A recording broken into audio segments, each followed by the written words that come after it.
She's one of our most adored singers. Hinewehi Mohi back in the chapel, where her career began at Hato Hohepa Māori Girls' College.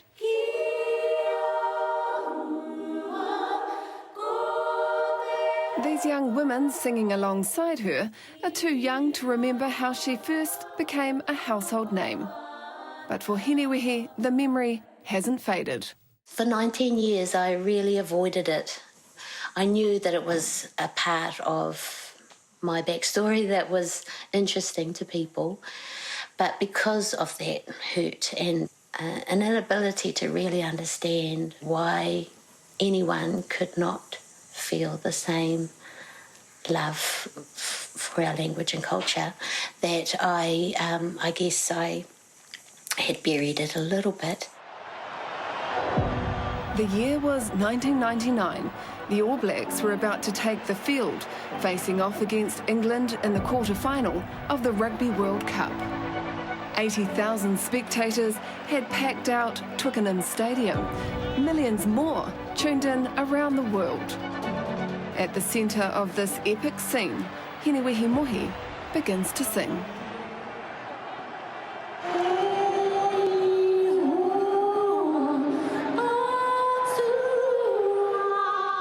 The enormity of representing our country at that moment was not lost on me, that's for sure. And I just felt so proud to be there. I was really just so determined to do the very best job. Hinewehi was in Europe promoting her Reo Māori album Oceania when she was invited to perform our national anthem. She decided to sing it in the language she'd learnt it, Te Reo Māori. She looked so beautiful. I was so proud and had tears in my eyes, actually, watching it. And then she went, Māori ora. I went, oh, there's no English. OK, ka pai.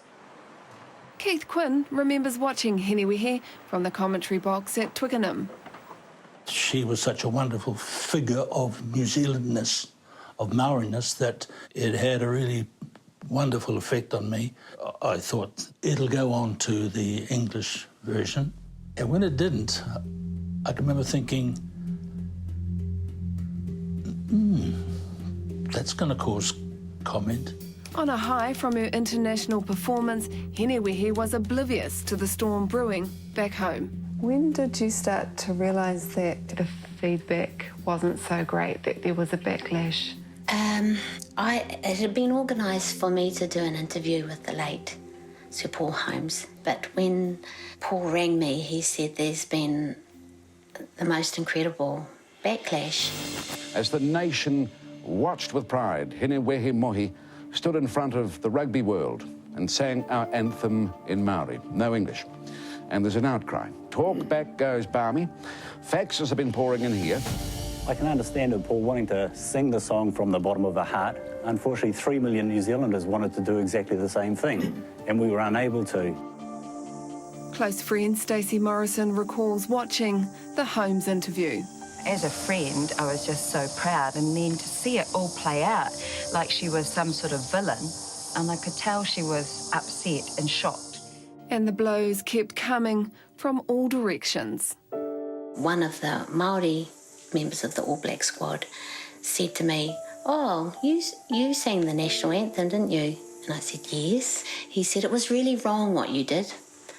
And I was, further devastated by the fact that he was Māori and hadn't supported the singing of the Māori version of the national anthem. If she'd asked them whether she could sing in Māori, and indeed asked any of the New Zealand authorities from the New Zealand Rugby Union, they'd have told her no.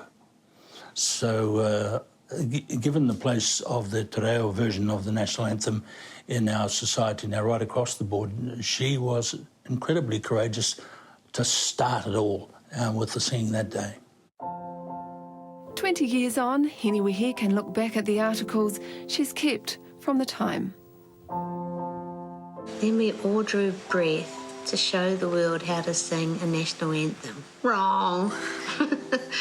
That silly female sang it in Maori to a deathly hush from some extremely angry New Zealanders. The only sound other than her rather shrill voice was a yell of "sing it in English." Did you hear that? No, thank goodness. Why do you think you keep them? Actually, that's a good question. It is a little piece of history, my history, and even though it had been for a long time painful to read, I can read it now and not even cry. Hinewehi now lives in Havelock North with husband George and daughter Hineraukatauri, who was just 3 at the time. Tonight it's Kai with the Cuzzies and her 93-year-old grandmother, Joan Mohi. Tō wea tei ingarangi. I think he tika. Pukuriri hoki au I ngā tāngata o Aotearoa nei. Mō o rātau kōrero keno mō. Ka tuhi au ki te nūpepa. Aru whakaaro. 20 years on from Hinewehi's game-changing performance, singing the anthem in te reo Māori is the new normal in Aotearoa. She started the ball rolling that we now accept pretty well across the board now in New Zealand, that this is the natural way that we sing our national anthem. And I'm glad she did. Hinewehi changed the game, and I've never heard her speak of herself like that. And we know, and we actually need to make sure that our tamariki know. I tell my tamariki that if I hadn't did that, oh wow, okay, I'm gonna.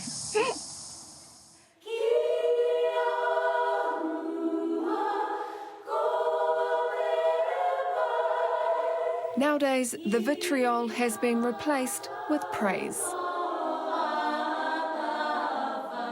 Hinewehi, a powerful example of what one voice can achieve. A lot of Pākehā have come to me and said, it was incredible what you did and made me feel really proud. Promise myself, oh, I'm not going to cry. Why do you think it's so emotional for you? I don't even know how to articulate it.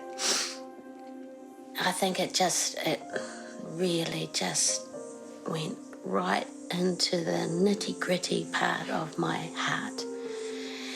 And so to have someone come up to me years later and say how much it affected them in a positive way really gives me heart that we'll be okay and our language will be okay.